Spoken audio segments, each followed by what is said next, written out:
Here is Schwarzenegger giving the fascist salute in one of his bodybuilding poses.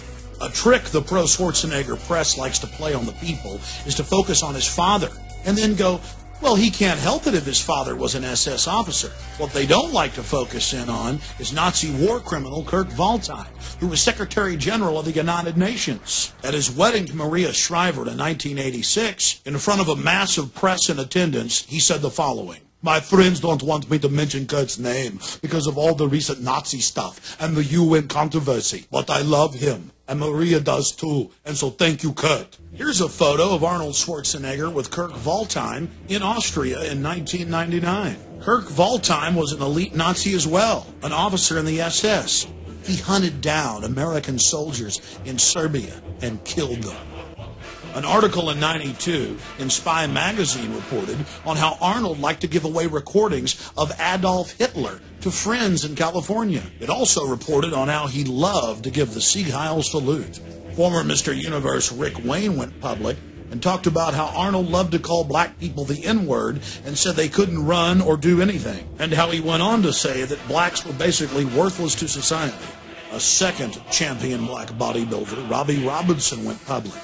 And in his testimony, he talked about a public event in front of thousands of people where Arnold in 1978 began screaming, "Down with the N-words, down with the blacks, subhuman, you people can't run the country." He goes on, but the mainstream media ignores it.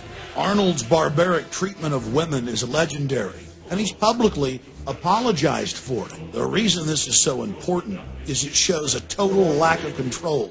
He's a wild man. More important is his love of domination. He loves to degrade underlings. Arnold has never challenged the 2001 Premier magazine article where he reportedly makes unattractive members on set get on their knees and call themselves ugly dogs. He reportedly revels in humiliating people until they cry.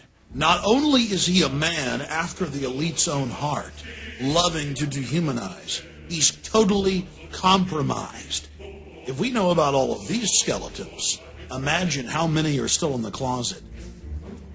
In a sit-down interview Arnold gave We magazine, he talked about drug use and sex orgies. The elite just loves that. Total control over their puppet. Then there's all the publicly available gay porn. That's right. In gay porno mags, Arnold's done some spreads.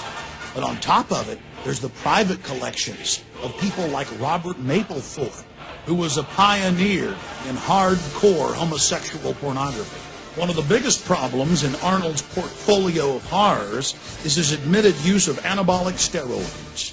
Anabolic steroids, especially heavy use, can permanently change one's psychological makeup.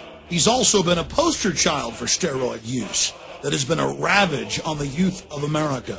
But being a bad role model is nothing compared to the psychological effects that include mania, roid rage, extreme aggression, delusions of grandeur. This is what testosterone and its derivatives cause.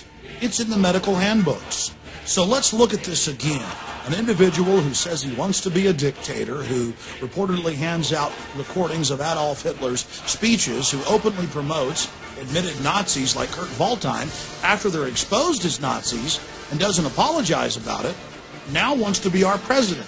And he's taken a drug that can permanently alter the chemistry of the brain, making you domineering and aggressive and delusional.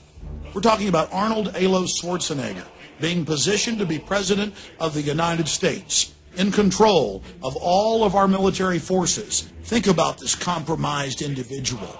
In control of our B-2 bombers, our nuclear submarines, our nuclear missiles, our Air Force, our Army, our Navy, everything. You put that together with the police in black uniforms, the ski mask, the Patriot Act. It's a nightmare. And we have the very same elite that tried to bring Hitler to power now pushing Schwarzenegger. It's up to you, America. You better research these facts for yourself and take action to defend our republic from enemies foreign and domestic. In the battle for our liberties and freedoms and our children's future, it's going to be reality, not illusion, that's going to save this country.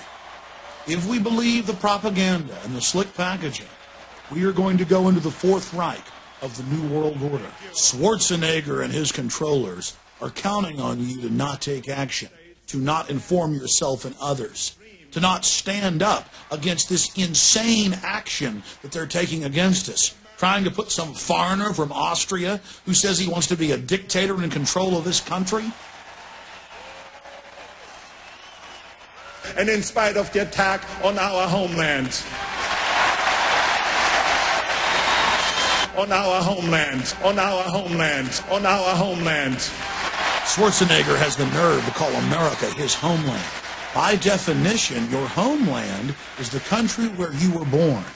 And that country for you, Arnold, is Austria, of the Black Eagle and Lederhosen, where your father was an SS officer, where your mother, when he died, married another top SS officer.